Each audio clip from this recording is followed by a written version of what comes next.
And whether anyone would like to admit it, experts say parenting conflicts happen all the time, and some are now getting more intense as families try to deal with the stress of the ongoing coronavirus crisis. So joining me now live from Bloomington is medical sociologist and IU assistant professor Elaine Hernandez. Good morning. Thank you for talking with us this morning. We do want to start with this concept of collective uncertainty. Everyone's unsure really what to do, what not to do. Is it important to know that you're not in this alone? Yes, I think that that's a really important point to pick up on. Most of the time when people are making decisions, whether they are parents or not parents, they can turn to their families, they can turn to their friends, and they can say, well, what did you do? One of the kind of controversies that I've studied in my research is it okay to drink alcohol during pregnancy, which, elicits a number of reactions. And you can talk to your best friend or you can talk to your mother and you can say, what did you do when you were pregnant?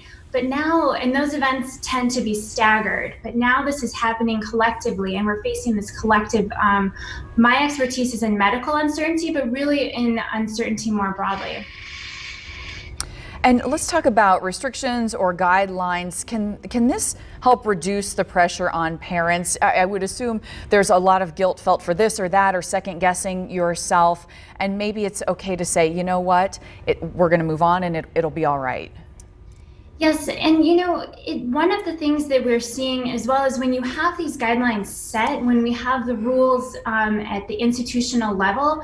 So if we understand that, for instance, in the article in the New York Times last week that Jessica Grossman wrote, she was talking about a couple of parents who were going to the park and they were having a disagreement about whether they should use the public bathroom. And then inevitably what ended up happening is they went to the public bathroom and it was locked. And so sometimes when those rules are decided at the institutional level, it can take away that conflict, it can take away that uncertainty because there's nothing to talk about. Those rules have already been decided. But what's happened really, what sociologists can add to this conversation is that our social norms have been completely upended. And so it's important now to move forward and to kind of think about the guidelines that we're going to have as we start to, come out of our homes and we start to interact with these institutions more broadly. This is going to be of particular importance once schools start to open as well. How do these social connections shape our behaviors? You can go to the experts, but you're talking, a lot of times you talk to family, you talk to friends to see some of their best practices. How does this all come together? Right. So when we interact with individuals in our social networks, those are essentially the building blocks of our society. And so we try to figure out when I'm talking to my mother, this is what my mother did, or when I'm talking to my best friend, this is what my best friend did. And then we end up doing something called we socially influence each other. We could think about this as peer pressure. And so this is what's happening. Often these conversations are happening around the dinner table when we're trying to decide, should we take a trip? Should we go to the park? Should we bring our children to the grocery store?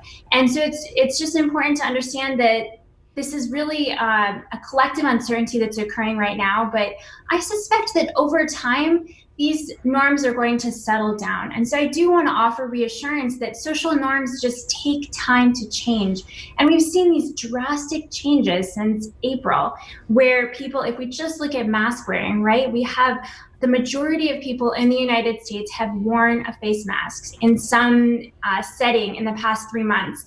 If you ask anybody who studies health behaviors, they're going to say that's a huge change. That's something that is completely unprecedented to change this behavior on such a collective level. And so if you are feeling this uncertainty as a parent, I would offer reassurance that we're just at one point in this pandemic and it's going to take time for these social norms to change. Right. Now, I predict that as we start to interact with these institutions more, for instance, as children go to schools and they are expected to wear a mask or they're expected to engage in other behaviors, it's going to become a habit. And then that's going to change the way that families behave as well. All right, Elaine Hernandez, thank you so much. Great information there. We really appreciate it. All right, it's 8:45. We better get over to Jim.